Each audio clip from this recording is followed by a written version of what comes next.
àkú dédé àsìkò yìí àkú kó lè dáa fún ọdún tuntun ọdún ìyàwó fún gbogbo wa àmín. Ìròyìn Feli-feli náà ló ń dé sí ojú amóhùnmáwòrán yín láti ìkànnì ayélujára Feli-feli TV lónìí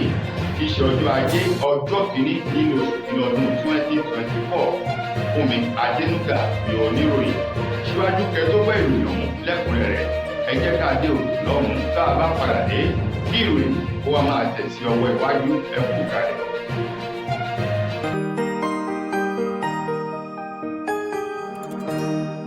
Ìròyìn Feli-feli TV àjààbálẹ̀ làwọn ìròyìn ti wà máa wò lóòrèkóòrè.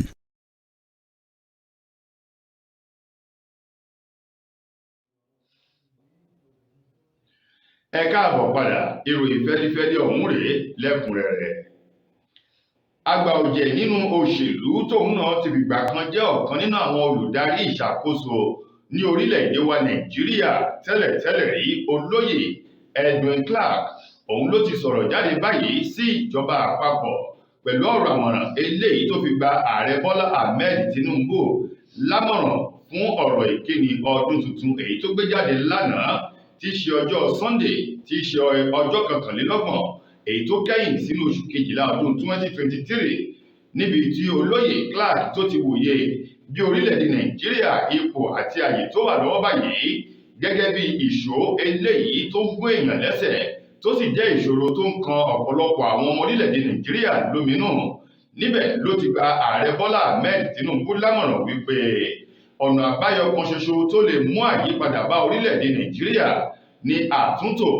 eléyìí tó jẹ́ wípé ó lọ́rìn dáadáa pẹ̀lú ìgbésẹ̀ tó ní kíákíá o. Bẹ́ẹ̀ náà ni Olóyè Edwin ló ti bẹnu àtẹ́ lù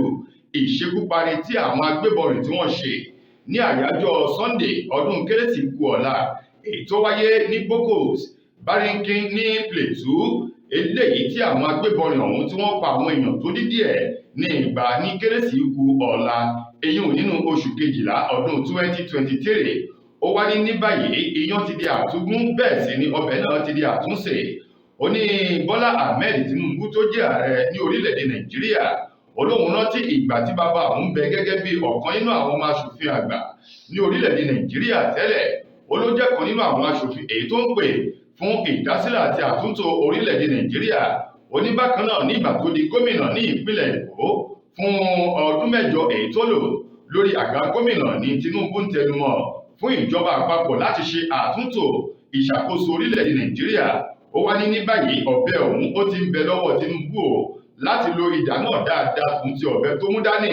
wípé ọ̀nà àbáyọ kan ṣoṣo tó lè ṣe àdínkù bá gbogbo kùdìẹ̀kudiẹ èyí tó ń kojú orílẹ̀-èdè Nàìjíríà tó dàbí ìṣó báyìí ni wípé kó ṣe àtúntò orílẹ̀-èdè yìí bákan náà kó lè mú àyípadà bá àwọn ẹ̀ka gbogbo ohun tí ó jẹ́ ọmọ amáyédẹrùn fún àwọn ọmọ orílẹ̀-èdè Nàìjíríà pẹ̀lú ìrora èyí tó ń kojú orílẹ̀-èdè yìí. Ẹgbẹ́ òṣèlú PDP ẹ̀ka ti ìpínlẹ̀ Ògùn ni wọ́n ti fi ọkàn àwọn olùgbé ìpínlẹ̀ Ògùn balẹ̀ báyìí tòun ti àwọn ọmọ ẹgbẹ́ òṣèlú wọn wípé ó dá àwọn lójú gbangba wípé àwọn yóò jáwé olúborí o nínú ètò ìdájọ́ ti ilé ẹjọ́ Supreme tí ó wáyé nínú ọdún tuntun èyí tá a wà yìí. Bẹ́ẹ̀ bá gbàgbé ẹgbẹ́ òṣèlú PDP tòun ti ọmọ oyè wọn tó díje dupò gómìnà nínú ètò ìbò tàwọn gómìnà tó wáyé lọ́dún 2023 tí í ṣe ọjọ́ 18 oṣù kẹta ọdún náà níbi tí wọ́n ti ní ètò ìbò ọ̀hún kò múnádóko tó látàrí pé wọ́n ní ẹgbẹ́ òṣèlú APC wọ́n ti ṣe màkàrúrò nínú ètò ìbò ọ̀hún àti wípé ọ̀pọ̀lọpọ̀ àwọn ibùdó ìdìbò ní àjọ elétò ìbò ni wọ́n ti fagilé tí ètò ìbò kò wáyé bẹ́ẹ̀. Wọ́n ní pẹ̀lú àwọn nǹkan wọ̀nyí àjọ elétò ìbò tẹ̀síwájú láti kéde gómìnà Dàpọ̀ Abíọ́dún èyí tó jáde láti inú ẹgbẹ́ òṣèlú APC gẹ́gẹ́ bí gómìnà èyí tó jẹ́ olúborí o tó sì jẹ́ wípé ìbò tó gbé wọlé wọ́n ní kò tó ìbò eléyìí tó jẹ́ ti ẹgbẹ́ òṣèlú PDP ṣùgbọ́n wọ́n lo ọwọ́ agbára o láti yí ìbò ọ̀hún padà kí wọ́n gbé àlè fún ẹlẹ́bi gbẹ̀bí fún aláre o. Ọ̀rọ̀ yìí tó jẹyọ nínú ọ̀rọ̀ kan eléyìí tí ẹni tó jẹ́ akọ̀wé alukoro fún ẹgbẹ́ òṣèlú PDP ní ìpínlẹ̀ Ògùn ọ̀gbẹ́ni Sunday Ṣọ́lárin tó gbé jáde lánàá lásìkò eléyìí tó ń kí gbogbo àwọn olùgbé ìpínlẹ̀ Ògùn kú ìpalẹ̀mọ́ ọdún tuntun ti 2024 yìí àti wípé wọ́n fi dá àwọn olùgbé ìpínlẹ̀ Ògùn lójú pẹ̀lú bá a ṣe ń ṣe ayẹyẹ pọ̀pọ̀ ṣìnṣìn ọdún tuntun tí ṣe ọdún 2024 yìí wípé yóò so èso rere yóò sì mú àyípadà rere bá ètò ìṣèjọba ní ìpínlẹ̀ Ògùn. Wọ́n ní ilé ẹjọ́ Supreme wọ́n ló dá àwọn lójú wípé ilé ẹjọ́ náà yóò dá ẹjọ́ ọ̀hún bó ti tó àti bó ti yẹ. Wọ́n níbi tí àwọn ti ṣe àṣìṣe àti àwọn ẹ̀rí eléyìí tí ilé ẹjọ́ èyí tó ń gbọ́ sí awuyewuye tó súyọ lẹ́yìn ìbò tribunal àti ilé ẹjọ́ kòtẹ́milọ́rùn appeal court èyí tí wọ́n sọ wípé àwọn ò ní ẹ̀rí tó péye. Wọ́n ní àwọn ti padà láti lọ rèé kó gbogbo ẹ̀rí eléyìí tí wọ́n lò láti tako ẹgbẹ́ òṣèlú APC nílé ẹjọ́ àwọn ti ní nílẹ̀ o. Wọ́n ní ní gẹ́rẹ́ tí ilé ẹjọ́ Supreme bá ti pe àwọn báyìí ó dá àwọn lójú wípé ẹgbẹ́ òṣèlú PDP àti ọmọ oyè wọn bàbá Ọlátúndé Adébútù ni yóò jáwé olúborí tí ẹ̀rọ ọ̀hún tí yóò sì ṣe lóore nílé ẹjọ́. Ó ní ọ̀rọ̀ ọ̀hún kò jù bẹ́ẹ̀ lọ bí kò ṣe wípé kí gbogbo wọn ò kún fún àdúrà báyìí kí ẹgbẹ́ òṣèlú PDP kí wọ́n lè jáwé olúborí nínú ẹjọ́ ọ̀hún tí ilé ẹjọ́ Supreme tí yóò ṣe láìpẹ́ yìí. Ẹgbẹ́ àwọn òṣìṣẹ́ ní orílẹ̀-èdè wa Nàìjíríà Nigerian Labour Congress NLC ló ti sọ̀rọ̀ jáde wípé tá a bá ní ká máa wo ọ̀pọ̀lọpọ̀ àwọn ohun tó ṣẹlẹ̀ nínú ọdún 2023 wọ́n ló jẹ́ ọ̀kan nínú àwọn ọdún eléyìí tó mú ìkorò bá orílẹ̀-èdè Nàìjíríà láti ọdún 1960 èyí tí orílẹ̀-èdè yìí tó ti gba òmìnira kúrò lábẹ́ àwọn òyìnbó amúnisìn. Gẹ́gẹ́ bí ọ̀rọ̀ tí ẹgbẹ́ àwọn òṣìṣẹ́ ọ̀hún tí wọ́n sọ látẹnu ààrẹ wọn comrade Joe Ajaero èyí tó sọ jáde lánàá ti ṣe ọjọ́ àìkú ló ti mú gègé tòun ti ìwé láti máa sọ àwọn àṣeyọrí eléyìí tí ìjọba ààrẹ Muhammadu Buhari tó ṣe ìjọba ààrẹ àná èyí tó fà lé ààrẹ tuntun lọ́wọ́ báyìí tó ń darí orílẹ̀-èdè Nàìjíríà èyí Bọ́lá Ahmed Tinubu wípé ọ̀pọ̀lọpọ̀ àjálù ohun búburú àti àwọn ohun tí ò dùn mọ́ọ̀yàn nínú òun ló wọ́pọ̀ jù nínú ọdún 2023 èyí tá a lù tán yìí. Níbẹ̀ ni wọ́n ti bẹ̀rẹ̀ lórí ọ̀rọ̀ àwọn ìṣekúpani eléyìí tó di fọ́nrán ń tọ́kálẹ̀ o tí wọ́n ń pa kúkúrú pa gígùn àwọn láìmọ̀kànmọ̀kàn tí wọ́n ń ṣekú pa àwọn oníṣẹ́ èèyàn tó sì jẹ́ pé àwọn oníṣẹ́ ibi ọ̀hún náà ìjọba àpapọ̀ wọn rí nǹkan kan ṣe sí i pẹ̀lú bí wọ́n ṣe ń pa àwọn lótìtọ́ tí wọ́n sì ń fi àwọn èèyàn tó jẹ́ ìkà sílẹ̀. Bákan ọ̀hún ni ẹgbẹ́ àwọn òṣìṣẹ́ NLC ni wọ́n tún sọ di mímọ̀ wípé ètò ọrọ̀ ajé náà ó doríkodò nínú ọdún 2023. Ètò ẹ̀kọ́ wọn léyìn náà múnádóko rárá tó fi mọ́ abala ètò ìlera èyí tí ọ̀pọ̀lọpọ̀ àwọn dókítà oníṣègùn òyìnbó akọ́ṣẹ́mọṣẹ́ bí wọ́n ṣe ń fi orílẹ̀-èdè Nàìjíríà sílẹ̀ lọ sí òkè òkun láti rí wàá jíjẹ àti mímu wọn lọ síbi tí wọ́n ti fi ọ̀wọ̀ ohun àpọ́nlé fi yin iṣẹ́ tí wọ́n ṣe o. Ẹgbẹ́ òṣìṣẹ́ wa ní báyìí ó ní bí oko ò bá jìnnà ilá kì í kò. Wọ́n nínú àwọn dùn wípé àwọn tí ń darí orílẹ̀-èdè Nàìjíríà ènìyàn tí ẹ̀jẹ̀ àti omi tó rìn nínú iṣan ara wọn ni o. Wọ́n ní ọdún 2024 yìí àwọn bẹ ìjọba àpapọ̀ láti ṣe ohun tó tọ́ àti ohun tó yẹ fún gbogbo mùtúmọ̀wà jákèjádò igun mẹ́rin èyí tó gbé orílẹ̀-èdè Nàìjíríà dúró. Bákan náà kí wọ́n pèsè ètò ìlera ètò ẹ̀kọ́ tó ń ti ààbò eléyìí tó múnádóko fún gbogbo ọmọ orílẹ̀-èdè Nàìjíríà. Ẹgbẹ́ àwọn òṣìṣẹ́ wa ní ọdún tuntun yìí àwọn ò fẹ́ wàhálà òun lásìgbò tí ó máa wáyé kí wọ́n máa tutọ́ síra wọn lójú o láàrin ẹgbẹ́ àwọn òṣìṣẹ́ àti ìjọba. Wọ́n ní nǹkan tó lè jẹ́ kí nǹkan wọ̀nyí kó kúrò nínú ọ̀rọ̀ náà ní kí ìjọba àpapọ̀ àti àwọn ìjọba ìpínlẹ̀ kí wọ́n ṣe ohun tó tọ́ àti ohun tó yẹ fún gbogbo àwọn òṣìṣẹ́ ní orílẹ̀-èdè Nàìjíríà kí ara kó lè tù wọ́n gẹ́gẹ́ bí a ti kọ̀wé rẹ̀ nínú ìwé mímọ́.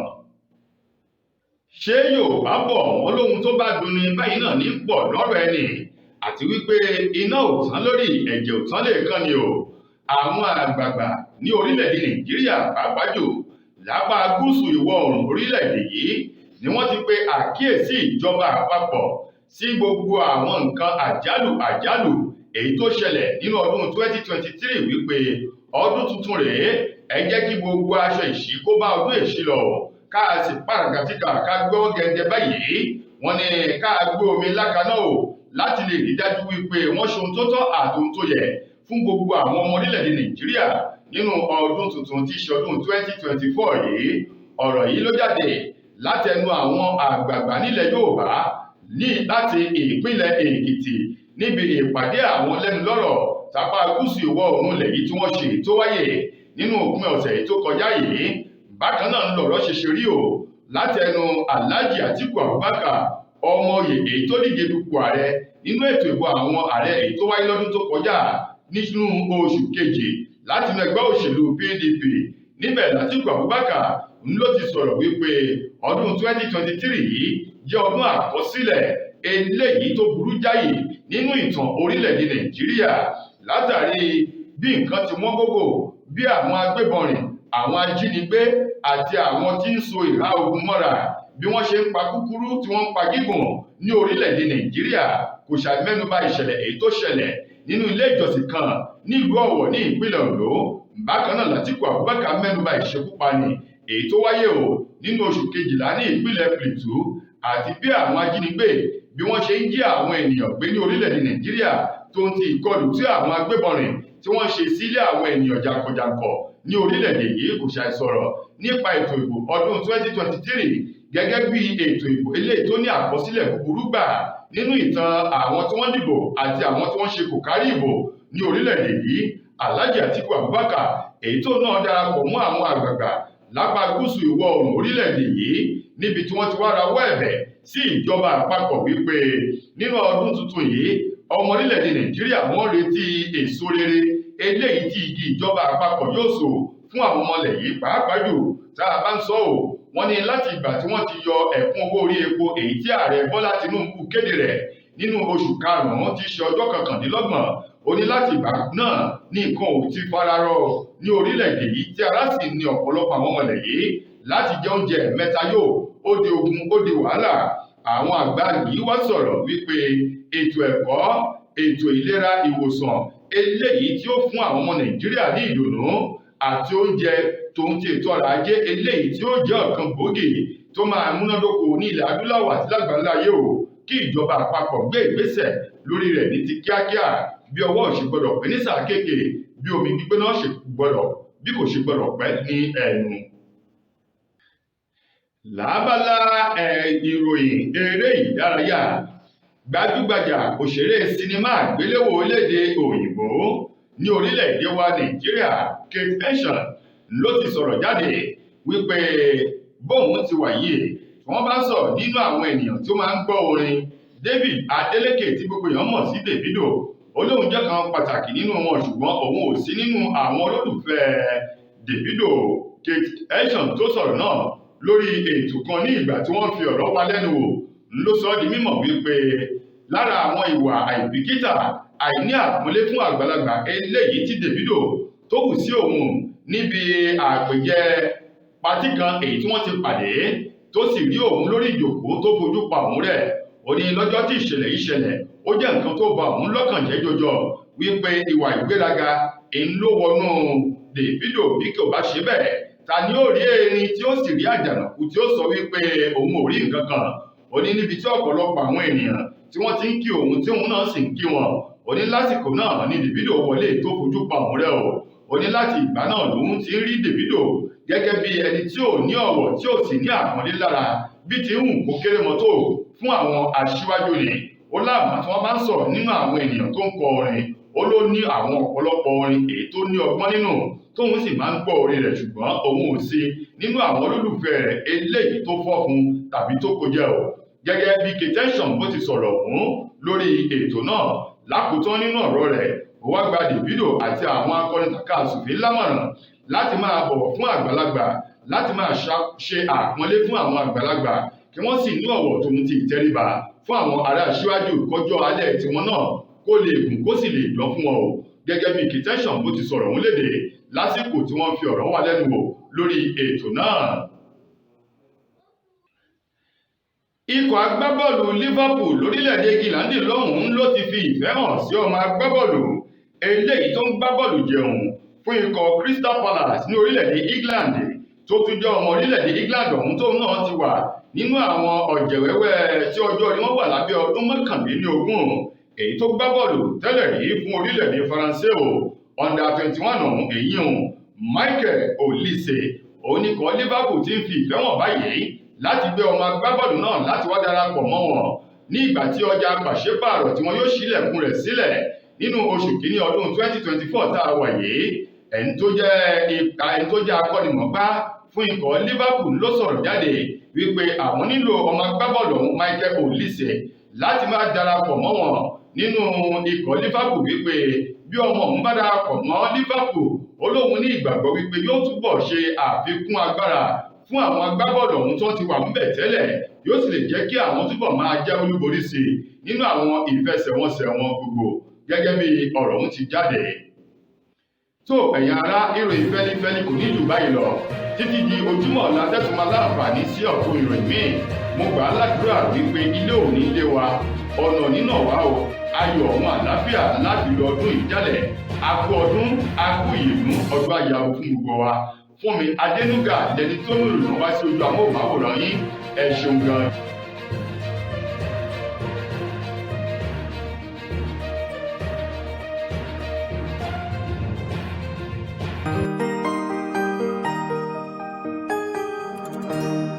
ìròyìn Feli-feli TV Àjààbálẹ̀ làwọn ìròyìn ti wà máa wò lóòrèkóòrè.